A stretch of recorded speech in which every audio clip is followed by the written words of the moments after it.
नमस्कार।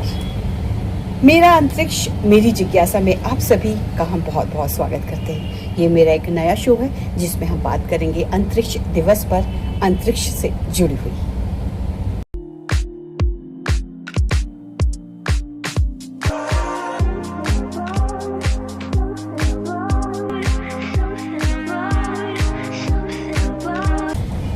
दोस्तों नमस्कार। आज है 23 अगस्त और आज है अंतरिक्ष दिवस। इस दिन पूरे भारत के लिए एक गर्व का अवसर हम सबको मिला था और इसकी याद में, इस ऐतिहासिक दिन की याद में हम आज मनाते हैं अंतरिक्ष दिवस। अंतरिक्ष की जब बात होती है तो हमें याद आता है चांद, तारे, ग्रह, नक्षत्र और जाने क्या क्या। हर इंसान की अंतरिक्ष की अपनी व्याख्या है। यदि हम किसी कवि से बात करें या हम किसी शायर से बात करें तो उसके लिए चांद एक गृहिणी है, एक सुंदरी है और सूरज एक रोशनी और ऊर्जा का स्रोत है। गीतों में ढलने वाले शब्द हैं और कविताएं बनाने के लिए एक माध्यम है। लेकिन यदि हम एक वैज्ञानिक से बात करते हैं तो वो अपनी व्याख्या में यह कहते हैं कि इसके अध्ययन से मानव का विकास और समाज का विकास संभव हो सकता है। एक टीचर से बात करेंगे तो वो ये सोचेगा कि हम अपने बच्चों को सौर ग्रह के बारे में ज़्यादा से ज़्यादा जानकारी देके उन्हें बताना चाहते हैं कि उनकी ज़िंदगी में सौर का क्या मतलब होता है, सौर ग्रह मंडल क्या होता है और किस तरीके से हमारे चांद तारे काम करते हैं। और यदि हम एक अमेच्योर एस्ट्रोनॉमर से बात करें तो वो कहेगा कि भाई वक्त पे होने वाले खगोलीय घटनाओं को लेके मेरे मन में एक अचरज होता है, एक जिज्ञासा होती है जिसको मैं देखना, सुनना, समझना चाहता हूँ। और यदि एक ट्रेनर से बात करें तो वो कहेगा कि हम टेलीस्कोप के माध्यम से अपने इस ज्ञान को लोगों तक पहुंचाते हैं। एक बच्चे से बात करेंगे तो वो ये कहेगा कि चमकता हुआ चांद और उगता हुआ सूरज उसे प्रभावित करते हैं। वो ये जानना चाहता है कि सूरज उगता कैसे है और ढलता कैसे है, उसके बाद चांद कैसे आ जाता है और तारे कैसे जगमगाने लगते हैं। और यदि कोई मुझसे कहे तो मैं तो ये कहूँगी कि मेरे को जब ये कोई पूछता है कि भाई आपका एस्ट्रोनॉमी से या अंतरिक्ष से जुड़ाव कैसा हुआ, तो मैं ये कहूँगी कि हमें एक ऐसे अनुभव से गुजरना पड़ा जब हमें ये सुनने को मिला कि मध्य प्रदेश के बच्चे एस्ट्रोनॉमी में फिसलती है। तब हमने अपने एनजीओ के माध्यम से एक अभियान चलाया जिसको हम एस्ट्रोनॉमी क्विज के रूप में लोगों के बीच में लेके आए। उस समय हेल-बॉब नाम का एक पुच्छल तारा भी पूरे दुनिया में छाया हुआ था। तो हमने बहुत सारे संस्थानों के लिए बहुत सारे पब्लिक शो किए जिसमें आम जन को हम लोगों ने बताया कि हेल-बॉब कैसे होता है, क्या होता है और उसको देखने का तरीका क्या होता है। आप सिर्फ आंखों से देखेंगे तो हेल-बॉब कैसा दिखेगा और यदि आप टेलीस्कोप से देखेंगे तो आपको हेल-बॉब कैसा दिखेगा। तो इस तरीके से हमने लोगों के बीच जाके, जन जन के बीच में एक सामान्य भाषा में सोलर ग्रह को समझना और एस्ट्रोनॉमी को समझने की एक समझ विकसित करने में अपना एक योगदान दिया। मैं आपको ये भी बताना चाहूँगी कि 1995 का वर्ष जब पूर्ण सूर्य ग्रहण होने वाला था और हमारे मध्य प्रदेश में यह टोटलिटी होने वाली थी जिले भिंड में। उस समय उस दिन दिवाली का दिन होने वाला था तो सबके मन में एक जिज्ञासा थी कि भाई दिवाली के दिन तो अपने घर को छोड़ के कोई नहीं जा सकता, अपने घर में कोई अंधेरा नहीं कर सकता। लेकिन हम लोग ने एक निबंध कंपटीशन का आयोजन किया और उसमें सिलेक्टेड बच्चों को लेके हम लोग भिंड गए और वो एक ऐसा अनुभव पूरी जिंदगी के लिए, पूरे जीवन के लिए मेरे साथ जुड़ गया जिसमें आप आकाश में दिन में तारे देख लेते हैं और आपको डायमंड रिंग देखने का जो सौभाग्य प्राप्त होता है वो असली डायमंड रिंग मिल जाने के बाद भी आपको सुख नहीं मिल सकता जो हमने उस समय उस टोटल पूर्ण सूर्य ग्रहण में देखा था। आसमान काला, उसके अंदर आपको डायमंड रिंग दिखाई पड़ रही है और दिन में तारे नजर आ रहे हैं और पक्षी जो है अपने अपने घोंसलों की तरह वापस लौट रहे हैं क्योंकि उन्हें ये लग रहा है कि रात हो गई है। लेकिन चंद मिनटों के बाद ही जब फिर से दिन उगता है तो वही पक्षी विचलित हो जाते हैं कि किस तरीके से क्या हो रहा है, ये समझ में नहीं आता। लेकिन हम सबके लिए एक बहुत ही यादगार अनुभव हो रहा था और 1995 से ही लगातार हम अपने एनजीओ के माध्यम से खगोल विज्ञान के क्षेत्र में बहुत अच्छा प्रयास करते आ रहे हैं, जिससे हमें ये संतोष मिल रहा है कि आज घर घर एस्ट्रोनॉमी पहुंच चुकी है। एक और अनुभव आपके सामने इस दिन अंतरिक्ष दिवस के दिन मैं शेयर करना चाहती हूँ कि ये जो वक्त था, ये जो दिन था, जो 1995 में पूर्ण सूर्य ग्रहण होना वाला था, उसमें हम लोगों ने एक बहुत बड़े ऑर्गेनाइजेशन के साथ मिलके सहयोगी संस्था के रूप में एक बहुत बड़े निबंध कंपटीशन का आयोजन किया था, जिसमें पूरे देश भर के विद्यार्थी और देश भर के वैज्ञानिक भाग ले रहे थे।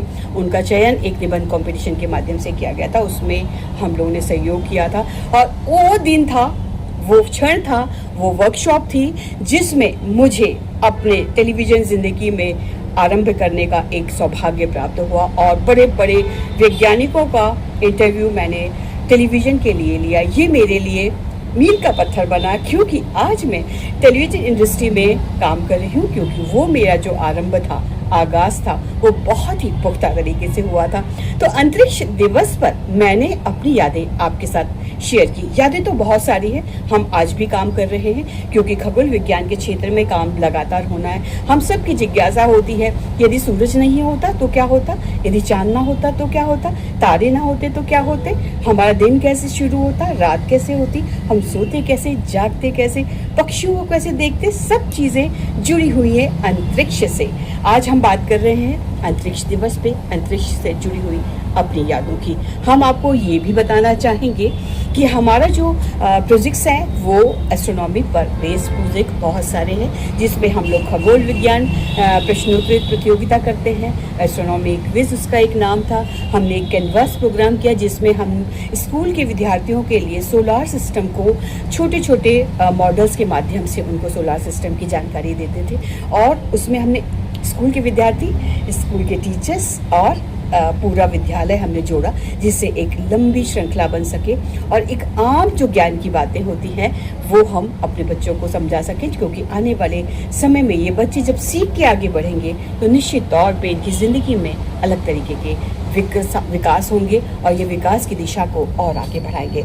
हम लोगों ने एक वर्कशॉप की। देखिए, जब हम किसी विषय के बारे में कम जानकारी रखते हैं तो कैसे कैसे उस चीज़ के असर हमें दिखाई पड़ते। हम लोग ने एक बहुत बड़ा आयोजन किया था मांडू उत्सव में, जहाँ पे हमें 300-350 बच्चों को एजुकेट करने का मौका मिला था।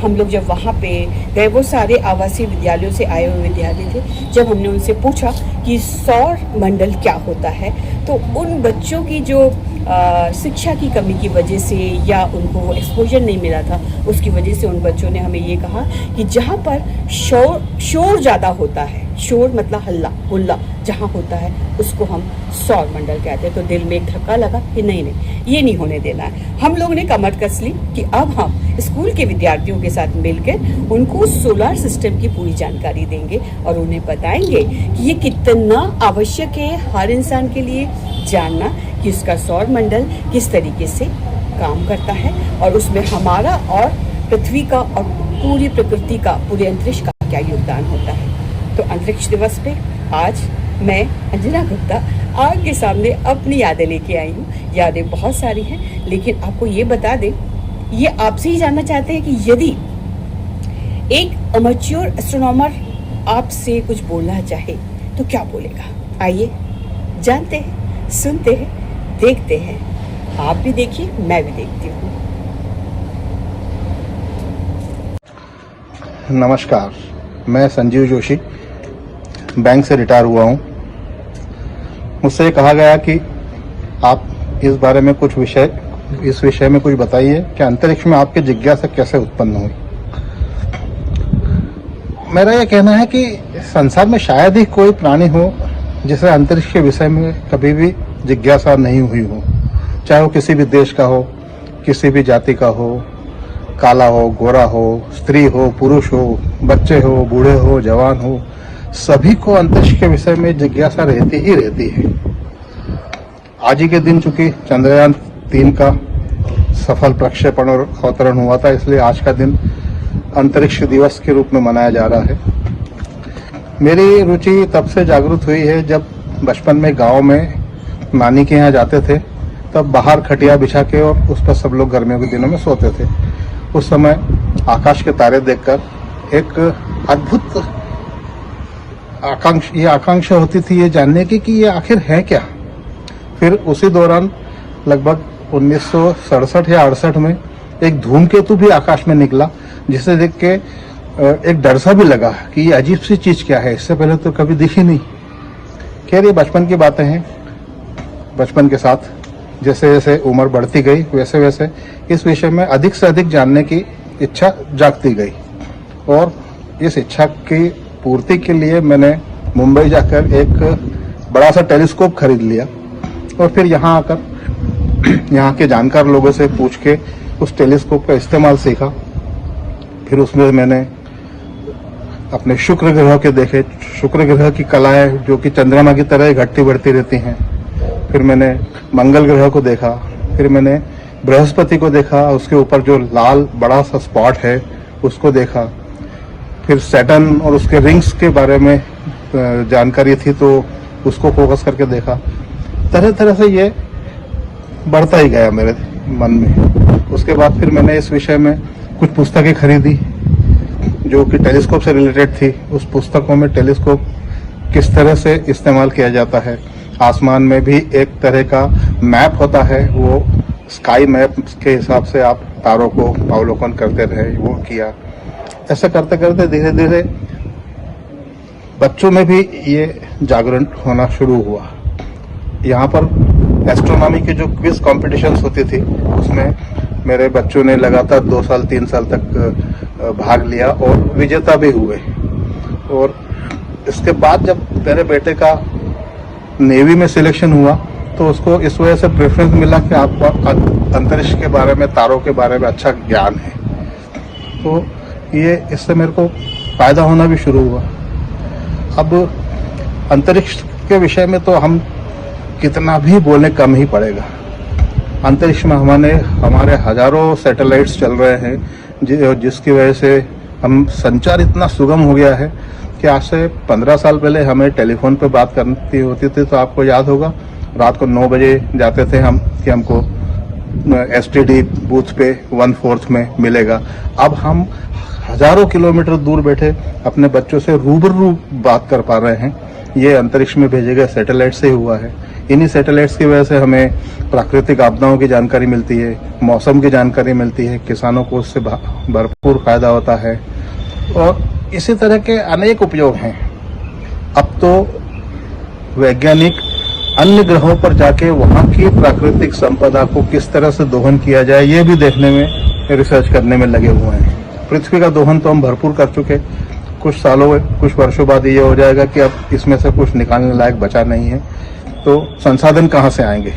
तो शुरुआत में चंद्रमा, उसके बाद मंगल ग्रह, तरह तरह की रिसर्च भी चल रही है, वहाँ भेजने के प्रयास भी चल रहे हैं। अब आगे भविष्य में क्या होता है ये तो देखने योग्य है, पर फिलहाल जो अपने को उसके फायदे मिले हैं उसके लिए हम अंतरिक्ष विज्ञान को बहुत बहुत धन्यवाद देते हैं। इसी के साथ मैं अपनी बातचीत बंद करता हूँ। नमस्कार।